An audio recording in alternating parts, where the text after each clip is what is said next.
Halo semuanya, Assalamualaikum warahmatullahi wabarakatuh. Salam sejahtera bagi kita semuanya. Berjumpa lagi dengan saya Haris di channel YouTube Ahmad Haris Effendi.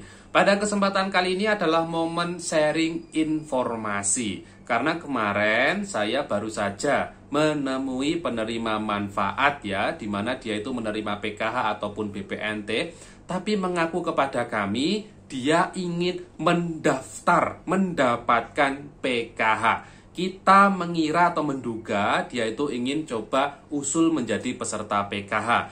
Tapi setelah kita cross check lebih lanjut, ternyata dia itu adalah penerima bansos PKH.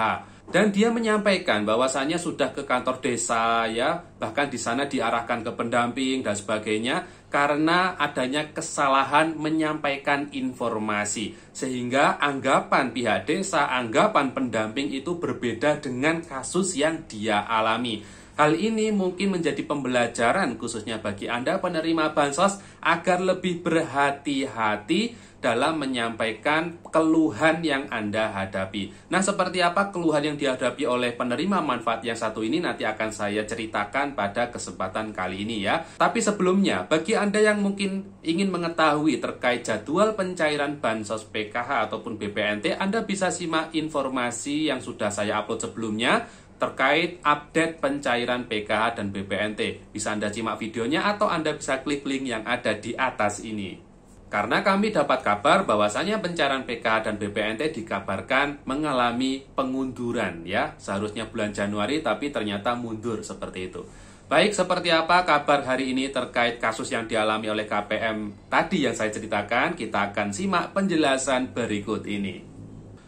Bapak Ibu sekalian, jadi langsung saja. Kemarin ceritanya itu saya didatangi oleh masyarakat. Jadi dia adalah suami istri, dia punya anak 3 ya, punya anak 3. Dan suami istri ini atau bapak dan ibu ini kemarin menyampaikan ingin mendapatkan PKH ya, ingin mendapatkan PKH.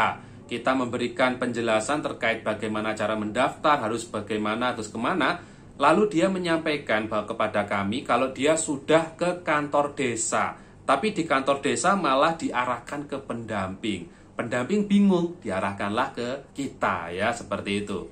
Lalu saya minta KTP yang bersangkutan atau kartu penduduknya ya. Saya coba cek di dalam data bansos, ternyata yang bersangkutan itu adalah penerima bansos ya.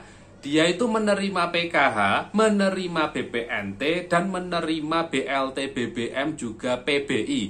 Jadi semuanya sebenarnya menerima. Tapi yang bersangkutan itu menyampaikan kepada kita ingin mendaftar PKH. Nah, ini kan membuat kita bingung. Setelah kita coba tanya lebih lanjut kepada yang bersangkutan, nah ternyata ketemu bahwasannya bantuan PKH-nya ternyata tidak cair. Ya, sekitar ada 3 tahap belakangan ini bantuan PKH-nya itu tidak cair ya. Jadi untuk BPNT-nya ternyata masih lancar, BLT BBM-nya lancar, PBI-nya lancar. Bahkan kemarin di akhir tahun 2022 dia juga sudah mendapat undangan dari pos. Sehingga yang tidak cair adalah bantuan PKH-nya. Karena dia memiliki 3 orang anak, kita tanyai ternyata yang 2 anaknya sudah lulus ya, sudah lulus SLTA atau SMA. Tinggal 1 ini yang saat ini posisinya kelas 6 SD. Jadi kelas 6 mau naik ke SMP ya. Jadi kemarin itu dia masa transisi lah istilahnya ya. Jadi kelas 6 mau naik ke jenjang SLTP. Jadi dia kalau untuk PKH ya komponennya cuma 1 ya, komponen anak sekolah saja. Karena yang bersangkutan ibu bapak ini juga secara umur masih belum masuk komponen lansia. Jadi komponennya hanya 1 yaitu komponen anak sekolah. Lalu kenapa kok PKH-nya tidak cair? Ternyata setelah kita cek lebih lanjut itu karena anaknya itu masuk masa transisi, yaitu masa kenaikan jenjang sekolah.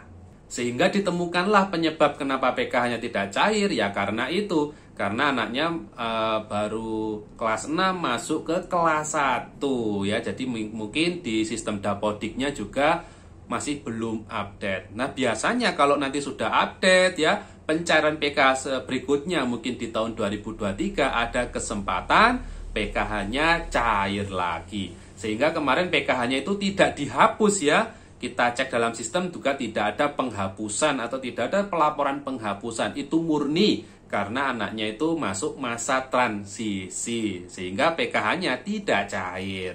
Nah, mungkin kasus ini juga mungkin terjadi pada Anda ya. Jadi perlu diperhatikan kalau anak Anda itu sekarang posisinya masa kenaikan sekolah ataupun sekarang kelas 3 SMP, kelas 3 SMA ataupun kelas 6 SD ya, itu biasanya memang kebanyakan komponen anak sekolahnya itu tidak terbaca di bansos PKH. Itu maklum ya, karena memang secara sistem dia itu dipersiapkan untuk naik ke jenjang sekolah berikutnya ya. Berikutnya terkait sikap dari penerima manfaat yang kemarin konsultasi kepada kami, itu juga ada yang perlu saya sampaikan kepada Anda semua ya, bahwasanya Anda harus berhati-hati dalam menyampaikan informasi. Karena kemarin yang bersangkutan itu mungkin ya kita menyadari bersama mungkin masih belum paham ya terkait bansos.